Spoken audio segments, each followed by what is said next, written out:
Hola. Balac ben Zippor era el rey de Moab. Y él había escuchado los grandes milagros, según el relato bíblico, que Dios había hecho para con el pueblo de Israel, que iba avanzando, por supuesto, para llegar a la tierra prometida. Todavía faltaban algunos años, pero bueno, cada vez que avanzaba y se presentaba alguna dificultad, Dios lo ayudaba. En función de eso, el nombre del pueblo de Israel, su fortaleza y el hecho de que Dios los está ayudando, esta noticia se había desparramado por todo el Medio Oriente, por todo el territorio que estaba adyacente a la tierra prometida en aquel momento. Frente a este poder de Dios, el rey Balac, ¿sí?, de los moabitas, decidió convocar a un brujo muy prominente en su tierra que se llamaba Bilam ben Beor. Y le dijo a Bilam: bueno, vení, tengo mucho temor por los israelitas que están avanzando, van a tener que pasar por mi tierra, y yo quisiera que vengas y los maldigas.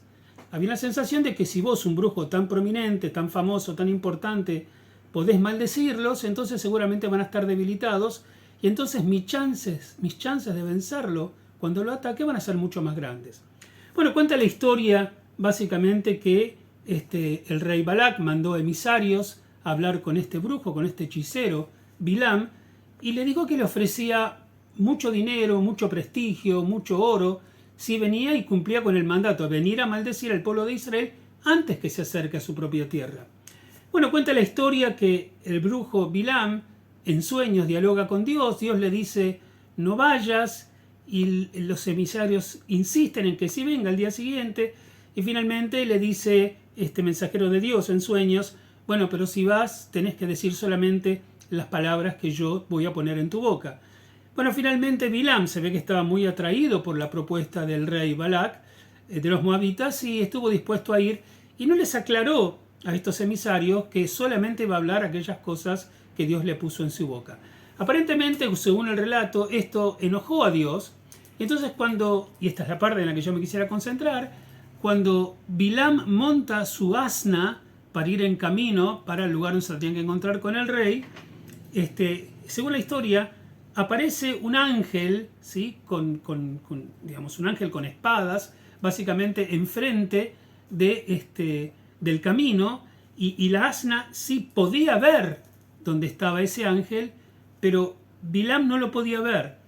Entonces la asna se detuvo, y Bilam lo primero que hizo fue agarrar algún elemento, látigo o algún elemento contundente, y empezó a golpear el asna para que avance. Finalmente el asna no puede avanzar porque está parado, está erguido el ángel delante de ella, y por supuesto el asna no lo puede ver, no lo puede, o sea, él la ve, pero no se lo puede comunicar entonces a Bilam.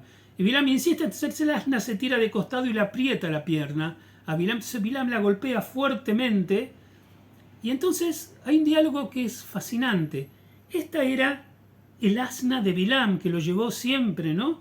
Entonces cuenta la historia, dice así, dice: abrió Adonai la boca del asna y le dijo a Bilam: ¿qué te he hecho? El asna le habla, ¿no? Así, por supuesto, simbólicamente, y le dice: ¿qué te hice? Pues me has golpeado ya 3 veces. Dijo Bilam al asna: pues te has mofado de mí. Ojalá tuviera una espada en mi mano, pues ahora te hubiera matado. Dijo el asna a Bilam: ciertamente yo soy tu asna, y has montado sobre mí desde tu existir hasta el día de hoy. ¿Acaso he acostumbrado a hacerte así? Y él contestó: no, la verdad que nunca lo hiciste. Entonces cuenta la historia que develó Adonai los ojos de Bilam, que percibió al emisario de Adonai apostado en el camino con su espada desenvainada en su mano. Entonces se inclinó y se prosternó sobre su rostro, y le dijo a él, el emisario de Adonai: ¿por qué has golpeado a tu asna ya 3 veces? He aquí que yo he salido como obstáculo porque ha torcido el camino contra mí. Me percibió el asna y se desvió ante mí ya 3 veces. Si no hubiese desviado de ante mí, pues ahora tú también hubieses muerto, y a ella hubiera dejado vivir. Es interesante, ¿no? Lo importante acá es, en esta cierta suerte de fábula, ¿no?, de alguna manera, donde el asna comienza hablando, ¿no?, una especie de dibujo simbólico maravilloso. El asna le dice: ¿por qué me golpeaste? Y bueno, le dice: porque no avanzás, yo quiero que avances y no avanzás. Claro, Bilam no veía al ángel que estaba ahí. Pero Ana le dijo: desde toda tu vida me montaste. Siempre estuviste cerca mío. Siempre te cuidé, siempre te llevé. ¿Alguna vez actué de esa manera? Y él le contestó no. Y bueno, y cuando finalmente Bilam ve al ángel y se da cuenta de cómo fue el tema, él toma conciencia y dice que él pecó. ¿Dónde está el pecado? Porque en definitiva, Dios le había dicho a Bilam que vaya, pero que diga que solamente las palabras de Dios iba a hablar. Él fue y no dijo eso, pero Dios no le dijo al final no vayas. Entonces, ¿cuál es el pecado? El pecado, según algunos sabios, es que cuando vos tenés un conflicto con alguien, y ese conflicto no es característico de la persona con quien en este momento te estás distanciando o peleando. A lo mejor esa persona, en este caso, es tu amigo o fue tu amigo durante muchísimo tiempo, recibiste de él ayuda, apoyo, cuando lo necesitaste estuvo al lado tuyo, y en este momento por algún motivo no está actuando en función de lo que vos estás acostumbrados. Vos sentís que te niega, vos sentís que te rechaza, que no te apoya, que en realidad a veces te critica. Acá Bilam lo que hace es empezar a golpear al asna. Entonces la pregunta es, ¿por qué no habla con ella? ¿Por qué no le dice, ¿qué te está pasando? ¿Por qué no avanzás? Porque siempre confío en ella y el asna siempre había actuado bien con él. Igual que tu amigo, o tu familiar, o tu pariente, o tu ser querido, con el que en este momento elegís distanciarte y enojarte, sin intentar hablar. ¿Cómo puede ser que una persona durante años que estuvo cerca tuyo, te amó, te cuidó, te protegió y que siempre estuvo a la altura de lo que vos necesitabas, de repente no lo está? Ahí tenés dos opciones. Acércate y pregunta, che, ¿qué te pasa? No entiendo por qué estás actuando así. Por lo menos darle una chance al diálogo. A lo mejor tiene algo para decirte, a lo mejor le está pasando algo, a lo mejor tiene un dolor que quiere compartirlo con vos y no encontró la posibilidad de hacerlo. El enojo y el corte del vínculo es lo último que uno tiene que hacer, si lo tiene que hacer, pero es lo último. Hasta llegar a eso, vos tenés que tratar de entender por qué las cosas pasan. Porque en definitiva, podés tener 30 años de amistad con alguien y de pronto hizo algo que no te gustó, algo que te llamó la atención y no fue placentero para vos y cortás el vínculo. Qué pena, ¿no? 30 años de afecto, de amor y cariño valen más que un episodio puntual de un desentendimiento o de una desinteligencia.